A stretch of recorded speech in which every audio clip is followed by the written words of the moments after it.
Sidang jemaat kekasih Tuhan, kita masuk dalam pemberitaan sabda Tuhan.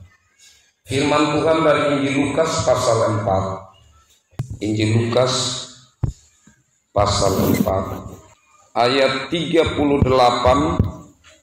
sampai 41. Mari kita berdoa untuk pemberitaan sabda Tuhan. Saat ini Tuhan, hati kami buka untuk menerima kebenaran firman. Karena kami tahu bahwa firman-Mu itu kekal. Kami tahu bahwa firman itu yang mengarahkan kami kepada Engkau Bapa. Kami mohon Roh Kudus Tuhan hadir di tengah-tengah kami, melingkupi kami semua. Hamba-Mu yang saat ini Tuhan percayakan untuk memberitakan sabda-Mu. Tolonglah hamba-Mu ini dan Roh Kudus. Pakailah hamba-Mu yang tidak layak ini untuk menyampaikan kebenaran sabda-Mu. Dan kami semua boleh menerima kebenaran. Karena Roh Kudus juga berkarya dalam diri kami, melembutkan hati kami. Dan Roh Kudus yang sama, yang kami mohon memampukan kami untuk menjadi pelaku-pelaku firman Tuhan. Mari datang dan berfirmanlah ya Tuhan. Kami siap untuk mendengar, merenungkan dan melakukan sabda. Dalam Yesus Kristus firman hidup kami berdoa. Amin. Kekasih-kekasih Tuhan, saya bacakan dalam Alkitab Bahasa Wanukaka. Injil Lukas pasal 4 ayat 38 sampai 41. Hiyehu napat tegahuha dataudang. Hiyehu ujak nanyaka na umaping pakapuang tau Yahudino. Halak nanyaka ta umana hihimon. Enya na eran mawini hihimon na makadaw wajal ih. Hikda karei ya hiyehu kana tulunya awit. Hiyehu na dedi takarahana na makadauk. Na wurutunya nakadaukun hinelohum. Ailol tegah nanya manga hinakip anapayemaja. Kaktama winaka nama telap dataudang marai tajak da ol jagit lahiye da matu ngar kadauk ya kahiyehu hinatau ya na limana tapin ihi dama kadauk hatou ya kahina pategahu manga daluh elang dawa di tanah waling tatou dama kadauk ya kawi oh yauka ana Allah ya denguka hiyehu nagaku tuha yaka dana wamaja kaloga ana penewi ada penewi kadang ada penya atyaya hikaritu na raja nampa menumah. Demikian bagian sabda Tuhan. Berbahagialah setiap orang dan kiranya termasuk saya dan saudara yang selalu rindu untuk membaca firman, rindu merenungkan dan melakukan dalam hidup sehari-hari. Sidang jemaat yang kekasih dalam Yesus Kristus, dalam bagian satu perikop ini pada umumnya para penafsir, para pengkhotbah, kalau Bapak Mama coba cari di Google, di YouTube, pasti hampir tidak ada yang menyampaikan hal lain selain tentang kuasa Yesus. Jadi dalam perikop ini pada umumnya ditafsirkan dan dikhotbahkan tentang kuasa Yesus. Di mana yang pertama yang terjadi di rumah Simon saat ibu mertuanya sedang sakit. Yesus hadir di sana meskipun ini penyakit demam biasa. Tetapi ibu mertua Simon itu disembuhkan Yesus. Di situ nyata Yesus berkuasa. Dan segala bentuk penderitaan dalam hal ini, salah satunya sakit penyakit, takluk di bawah kuasa Yesus. Ada juga sedikit sebelum saya lanjutkan tentang kuasa Yesus ini. Ada juga yang sedikit menafsirkan bahwa Yesus ini sangat peduli terhadap murid-muridnya. Jadi Yesus ini di saat ada bagian yang diceritakan Injil Lukas, Yesus mengunjungi rumah muridnya. Maka yang lain bilang ada kemungkinan ini menjadi satu cara Yesus membangun lebih dekat hubungan antara guru dan murid, di mana sang guru atau Yesus ini mengunjungi rumah-rumah para murid. Tapi itu hanya sedikit yang mengangkat bagian itu. Tapi dapatlah kita juga mengambil itu sebagai satu pelajaran penting. Selanjutnya kekasih-kekasih Tuhan, kita melihat di lanjutnya di situ bahwa kuasa Yesus bukan saja membuat penyakit-penyakit yang itu karena penyebab dari kuman dan lain sebagainya, tetapi juga yang disebabkan oleh roh jahat atau setan-setan atau waditana. Jadi setan-setan yang menguasai orang itu kuasa mereka takluk di bawah kuasa Yesus. Saat Yesus mengatakan supaya mereka keluar, maka mereka pun keluar. Tapi kekasih-kekasih Tuhan, kali ini kita akan bersama-sama melihat hal yang berbeda dari yang umum itu. Karena ini yang kita nyambung dengan khotbah sebelumnya, dan saya juga sudah mengatakan bahwa minggu sebelumnya kita akan ada pada bagian ini. Ayat 41 itu menjadi fokus perenungan kita. Manga dalau jalan lalu keluar juga dawat di tanah setan-setan waling tatou damakadau dari orang-orang yang sakit yaka widah, dan mereka berkata, "Oh, Yauka anak Allah, engkau itulah dialah anak Allah." Kekasih-kekasih Tuhan, saya sampaikan yang lalu bahwa pertama, iblis tahu persis siapa Yesus. Bisa jadi dari saya dan saudara untuk masa sekarang masih dia lebih tahu siapa Yesus itu dari saya dan saudara. Iblis mengakui siapa Yesus itu, sehingga pengakuan iman dia nyatakan, "Oh, nampak paturai Allah, Nabi Hamadi," itu kan yang lalu kan. "Engkau yang diutus Allah, yang maha kudus," atau yang kudus dari Allah. Pengakuan iman dari iblis atau kesaksian tentang pribadi Yesus dari iblis. Apakah itu benar atau salah? Setengah bagian benar. Kalau dari kata-kata tidak salah sama sekali. Bahkan yang kedua ini, coba lihat, perhatikan baik-baik di ayat 41 bagian akhir.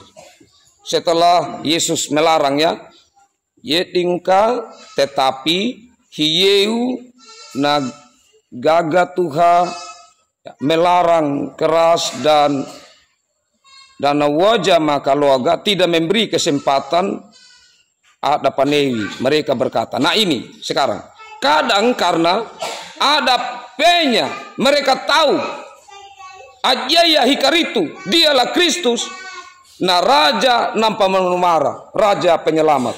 Mereka tahu persis ini setan-setan siapa Yesus. Sebagian benar, karena apa yang mereka katakan itu tidak ada yang salah. Kenapa sebagian benar? Ingat yang saya bahkan yang lalu, bahwa iblis mengaku Yesus dari hati atau dari mulut? Dari dari mulut.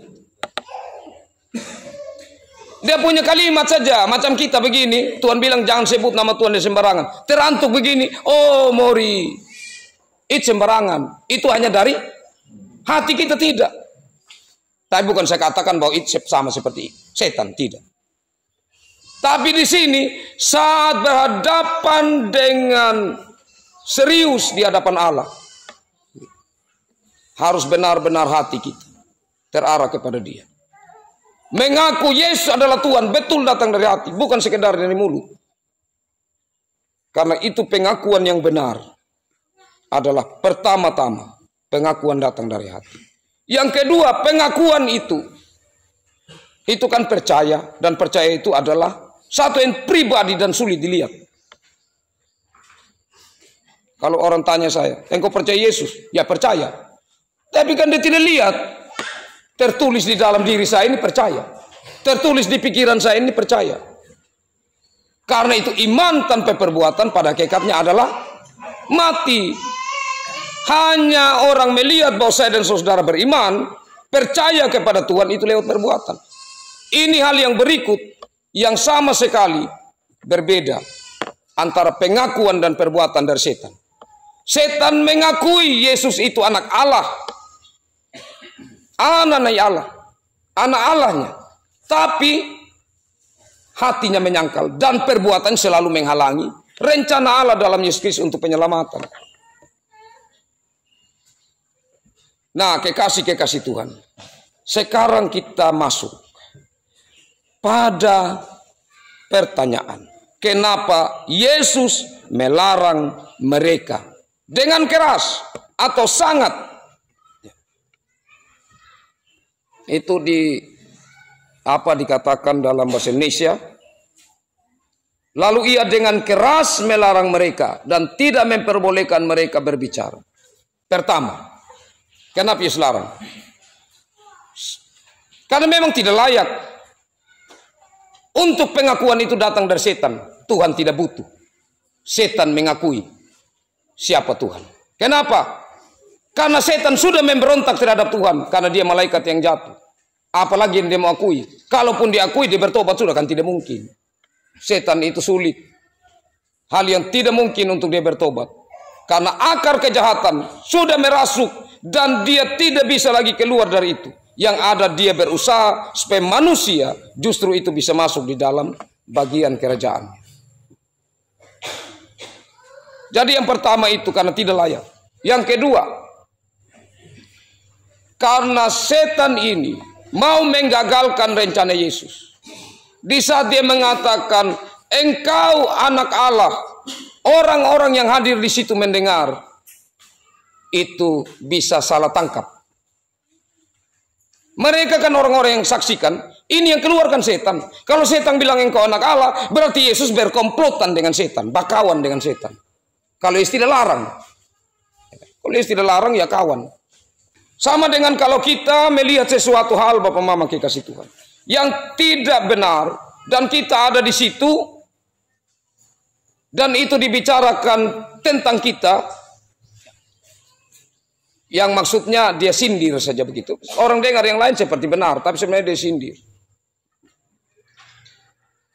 Kita diam berarti orang bilang benar. Ada saat-saat tertentu, kita perlu untuk tegas, supaya pekerjaan Tuhan jangan dirusak. Selanjutnya kekasih-kekasih Tuhan. Karena Yesus tahu bahwa iblis ini akan terus berusaha untuk mempengaruhi manusia dan dirinya sendiri. Mempengaruhi Yesus dan mempengaruhi orang-orang. Supaya akhirnya konsep anak Allah itu menjadi melenceng atau menjadi salah. Kenapa kekasih-kekasih Tuhan? Belum pernah ada pengakuan dari setan terhadap umat Israel itu anak Allah. Belum pernah terjadi. Apakah Israel anak Allah? Anak Allah. Karena Allah mengangkat mereka menjadi anak-anak. Sehingga kalau Bapak Mama baca perjanjian lama akan temukan banyak kata di mana orang Israel disebut anak-anak oleh Tuhan yang menyatakan diri sebagai Bapa. Tapi kenapa pengakuan anak Allah ini secara khusus disampaikan oleh setan berulang kali. Paling tidak dalam Injil Lukas ini ada 3 kali. Yang pertama, yang kemarin disampaikan di tengah orang banyak. Selain yang iblis sendiri di khotbah paling pertama Januari itu menyampaikan langsung kepada Yesus di padang gurun. Kalau engkau anak Allah, ya.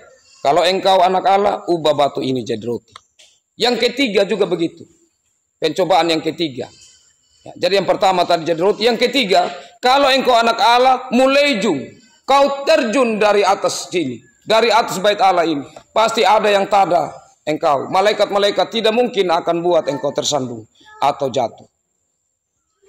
Tapi ini di tengah orang banyak. Paling tidak ada 3 dari Injil Lukas ini. Nanti yang satu Bapak Mama cari sendiri. Yang satu yang kemarin. Khotbah kemarin. Oh, napa paturai Allah. Engkau utusan Allah. Nabi Hamadi. Atau kita bisa cari kalimat yang mengatakan begini. Engkau yang kudus dari Allah. Sedangkan yang sekarang ini iblis kembali untuk memperkenalkan Yesus kepada orang banyak. Bahwa engkau anak Allah.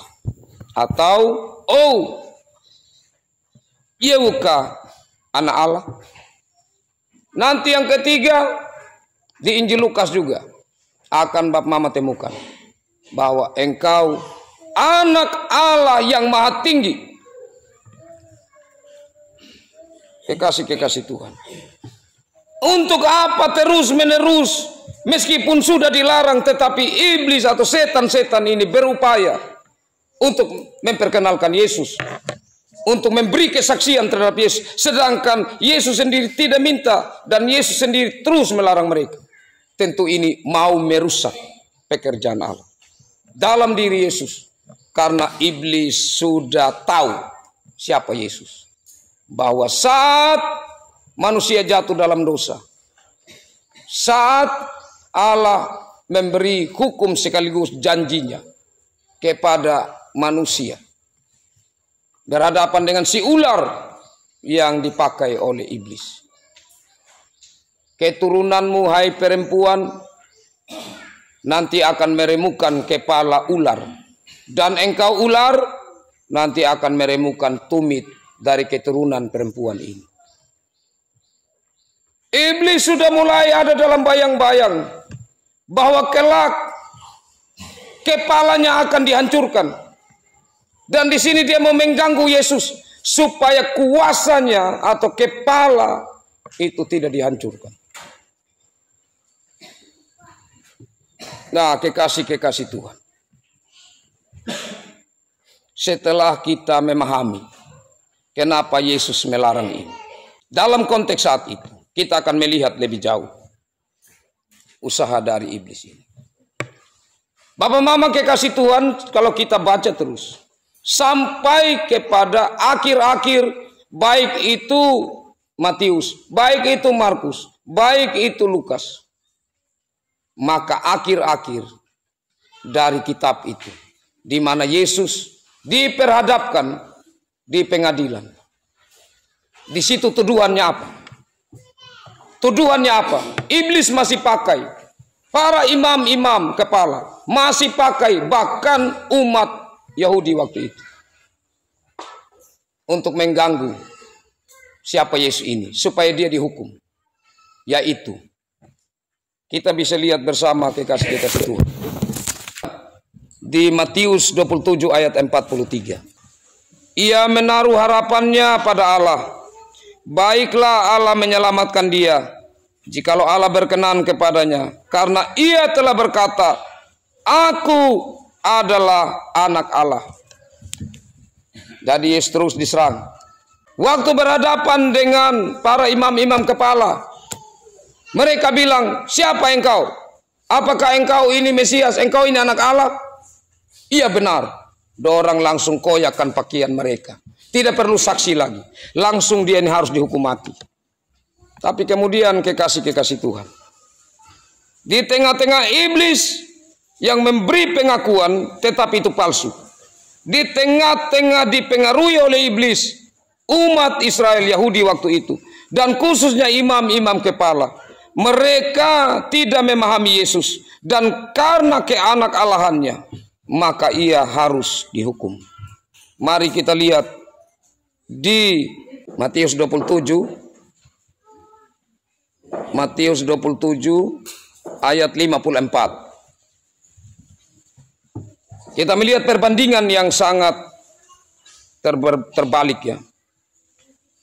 Matius pasal 27 ayat 54, kepala pasukan dan prajurit-prajuritnya yang menjaga Yesus menjadi sangat takut ketika mereka melihat gempa bumi dan apa yang telah terjadi, lalu berkata, sungguh ia ini adalah anak Allah. Kontras sekali. Ini pertama kali pengakuan iman yang benar dari seorang kepala pasukan. Ini pertama kali yang menyebut anak Allah, tetapi itu benar. Dia melihat rentetan peristiwa dan kemudian dia memandang seorang anak Allah, anak manusia yang tergantung di kayu salib dan kemudian mati. Bagaimana orang bisa menyebut dia ini anak Allah? Orang Yunani itu sangat-sangat belajar mendalami tentang filsafat. Dan bagi mereka salib itu kebodohan. Tetapi seorang kepala pasukan, seorang yang berasal dari orang Yunani, dia mengakui, sungguh dia ini anak Allah. Di sini sebenarnya mau menggambarkan Bapak Mama kekasih Tuhan, supaya jangan salah untuk mengenali Yesus. Kalau dalam perjalanan pelayanan, apa yang iblis sampaikan atau setan-setan sampaikan tentang Yesus anak Allah, atau terlepas dari setan, apa yang disampaikan oleh para murid, salah satunya Petrus, tentang kemesiasan Yesus, atau saat orang-orang sungguh dari hatinya, bahkan dari mulutnya, mengatakan dia sungguh berkuasa datang dari Allah karena melakukan mujizat-mujizat, maka saya dan saudara hanya mengenal Yesus sebagai pembuat mujizat, hanya mengenal Yesus sebagai Allah yang berkuasa.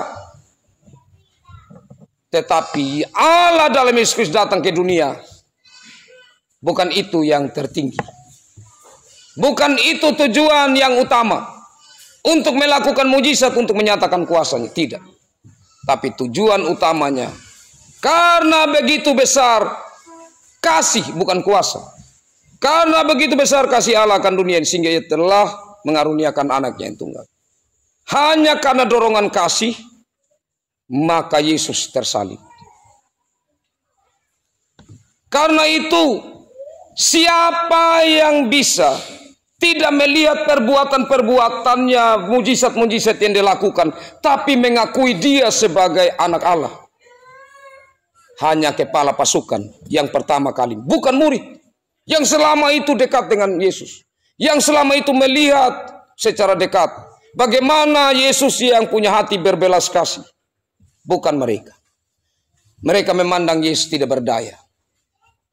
Orang-orang yang mengikuti Yesus lari, bahkan yang lain berteriak salibkan dia, dan mereka tertawa saat Yesus tidak bisa berbuat apa-apa di kayu salib.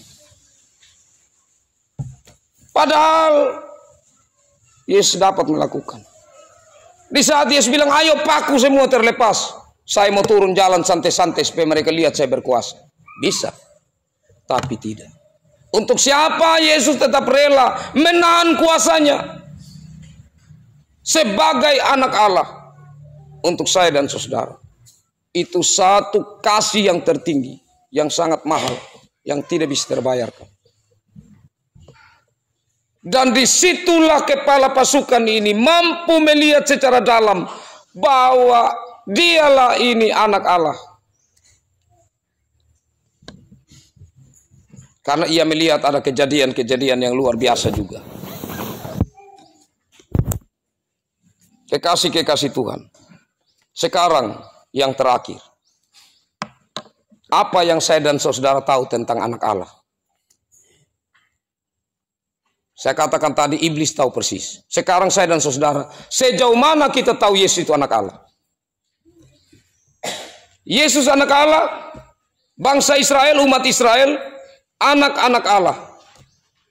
Apakah sama? Yesus anak Allah, bangsa Israel, anak-anak Allah. Tidak sama.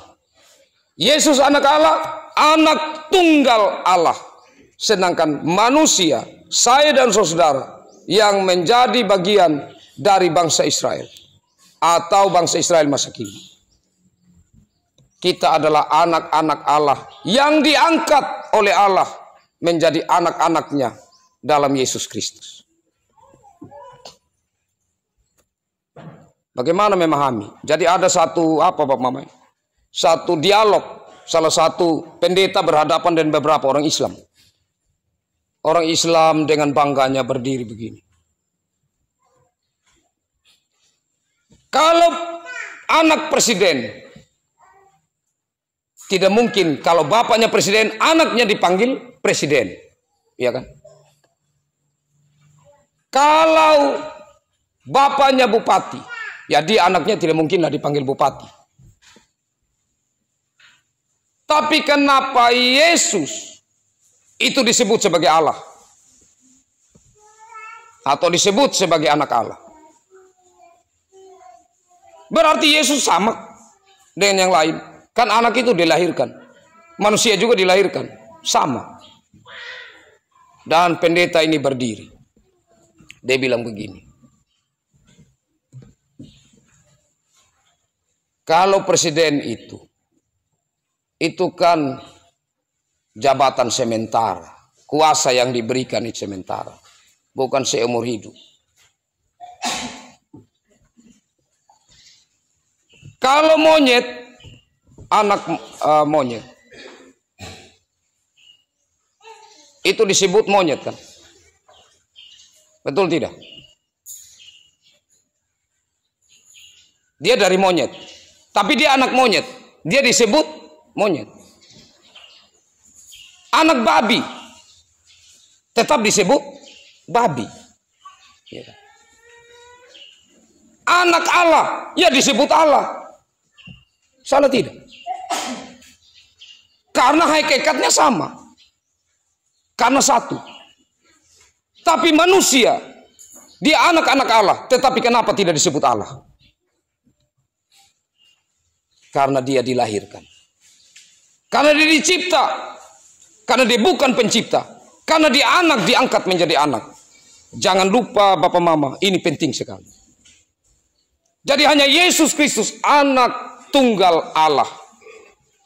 Dia memang berinkarnasi seperti saya sampaikan yang lalu. Dia itu turun firman yang dari atas menjadi manusia lewat rahim atau bertumbuh dalam rahim seorang perempuan. Tetapi benih itu, janin itu, dia dibungkus oleh Roh Kudus. Dia yang sudah ada, bukan yang belum pernah ada. Seperti saya dan saudara. Ada karena ada orang tua kita. Tapi Yesus tidak. Yesus sudah ada, datang ke dalam dunia. Kenapa menjadi anak? Karena dia dilahirkan. Tetapi apakah dia manusia? Dia manusia 100%. Tetapi dia juga adalah Allah 100%. Karena dia sudah dibungkus dengan Roh Kudus. Inilah yang membedakan. Di saat kita diangkat menjadi anak-anak Allah. Tapi kita bukan Allah. Tetapi Yesus, dia adalah Allah. Dengan demikian kekasih-kekasih Tuhan. Maka di saat kita menghadapi kesulitan-kesulitan. Ada pertanyaan-pertanyaan. Atau ada saat-saat di mana perenungan kita. Tentang pribadi Yesus ini. Maka yakin dan percaya. Bahwa dia adalah Allah. Dalam kemanusiaannya. Dia menjadi manusia. Maka dia seperti lebih kecil dari Allah. Karena dia manusia. Artinya dalam kemanusiaannya harus diakui. Bahwa dia seperti lebih kecil dari Allah. Tetapi Filipi mengatakan, surat Paulus dan Filipi mengatakan, bahwa dalam kesetaraan dengan Allah, ia tidak mempertahankan. Ia turun ke dalam dunia. Artinya dia setara dengan Allah.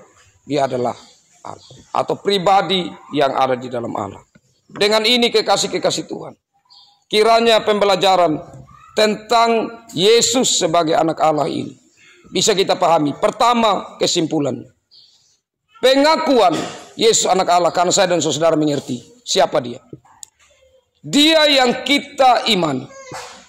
Berarti harus lahir dari hati pengakuan itu.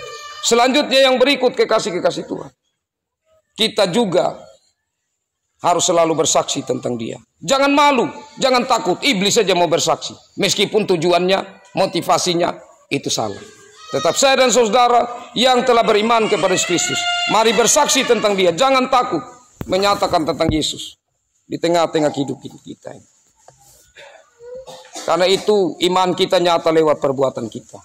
Biarlah Tuhan dalam Yesus Kristus yang memberi kepada kita Roh Kudus, yang akan menolong saya dan saudara untuk terus mengenal Yesus. Dan kita semakin jatuh cinta kepada. Semakin jatuh cinta kepada. Kalau jatuh cinta kepadanya Bapak Mama, biar bel gereja ini dilambat, kita datang, kita jatuh cinta sama Tuhan, kita datang bertemu. Sama kalau saudara yang orang tua pernah muda jatuh cinta dengan seseorang, pasti tidak tahan mau bertemu, ingin sekali terus bertemu. Kalau saya dan saudara belum jatuh cinta kepada Tuhan, itulah masalahnya. Kita merasa ada sesuatu yang membuat jarak. Kita merasa biasa saja menjadi orang Kristen. Kita merasa biasa saja menjadi pengikut Kristus. Belajar terus mengenal siapa Yesus itu. Saya dan saudara akan semakin jatuh cinta kepada. Tuhan memberkati firman-Nya dan memberkati kita semua. Amin.